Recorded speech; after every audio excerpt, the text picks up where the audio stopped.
Apa sih institusi? Institusi itu adalah aturan main, institusi itu adalah rancangan, institusi adalah desain, itulah institusi. Dan itulah pembentuk perilaku. Nah, jadi, saya beri ilustrasi ya. Kalau di kita di Indonesia, saya nggak bisa kasih contohnya, karena bangunannya dibuat dengan tidak ada arsitek di awalnya, kira-kira. Bangunan institusi politik Indonesia. Saya beri contoh di sebuah tempat, contohnya paling gampang Amerika, karena rata-rata hampir tahu. Di sana ada Kongres, ada Presiden, ada Senat. Ini bicara tentang institutional design. Presiden periodenya berapa tahun sekali di Amerika? Ada yang tahu? Walaupun arsitek kan 5 tahun lah kalau periode. Berapa? 4 tahun. 4 tahun sekali presiden dipilih. Pertanyaan berikutnya, kalau kongresmen berapa tahun? Ya memang bukan fakultasnya, nggak tahu ya nggak apa-apa gitu. Kalau 2 tahun. 2 tahun kalau kongresmen. Kalau senator berapa tahun? 6 tahun. 6 tahun. Ini contoh institutional design. Yang 2 tahun didesain untuk menjadi politisi. Yang tidak berani berperilaku nyimpang dari pemilihnya. Karena 2 tahun lagi you dipilih lagi ya. You aneh-aneh 2 tahun dihukum. Ini didesain untuk menjadi politisi. Yang 6 tahun dirancang untuk menjadi negarawan.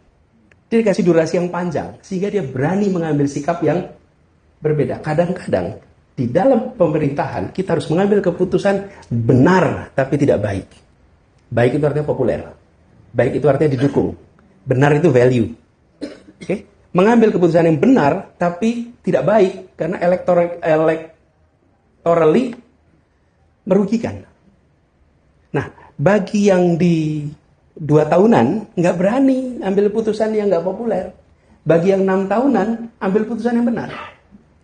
Yang 4 tahun, harus mengimbangkan di antara keduanya. Itu exposure saya, yang saya rasakan. Sehingga, kita di dalam perjalanan ini menemukan istilahnya architecture of democracy. Bahwa demokrasi itu ada arsitekturnya. Arsitektur itulah yang membentuk perilaku. Nah, di sini saya masuk arsitek ini.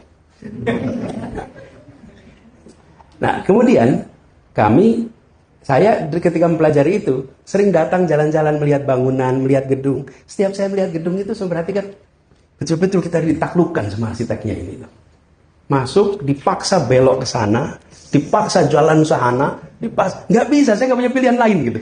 Jadi, perilaku saya itu diatur total gitu. Nggak punya pilihan. Masuk mall, misalnya, saya kepengen ke lantai mezanin, nggak bisa. Itu yang namanya eskalator itu terus sampai lantai 2 baru saya bisa pindah. Luar biasa, kita dikendalikan betul oleh perantangnya ini gitu. Ya anda semua ini kira-kira yang ngatur. Nah, di situ saya melihat, di dalam bangunan-bangunan itu mirip seperti exposure yang pernah saya rasakan untuk bidang yang lain. Di mana orang nggak ada punya pilihan. Kalau anda menjadi kongresmen, anda nggak punya pilihan untuk menjadi negarawan. Anda didorong untuk menjadi politisi, like it or not. Kalau anda jadi senator, anda didorong jadi negarawan, itu kayak dikunci. Nah, di situ kemampuan menyusun arsitektur itu, menyusun desain itu, akan membuat institusi-institusi ini bekerja untuk kepentingan publik.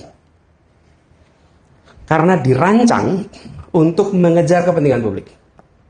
Nah, kalau institusi pemerintahan itu tidak dirancang dengan tujuan menaklukkan perilaku, maka yang berada dalam kekuasaan akan menggunakan kekuasaannya untuk kepentingan dirinya, dan itu bukan barang baru.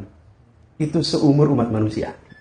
Jadi, saya sering mengomentari ketika waktu itu ada yang cerita, Pak, kita lakukan desentralisasi dengan harapan desentralisasi ini nanti berpihak pada rakyat. Tidak mungkin. Hanya dengan mengatakan desentralisasi berapa, harus dikunci di dalam aturan mainnya. Sehingga yang masuk dalam situ, nah ini kuncinya. Apa kuncinya? Dia dipaksa mengejar kepentingan dirinya, kepentingan kelompoknya, kepentingan partainya dengan cara menguntungkan publik. Itu kata kunci. Jadi harus merancang desain untuk bisa menaklukkan itu.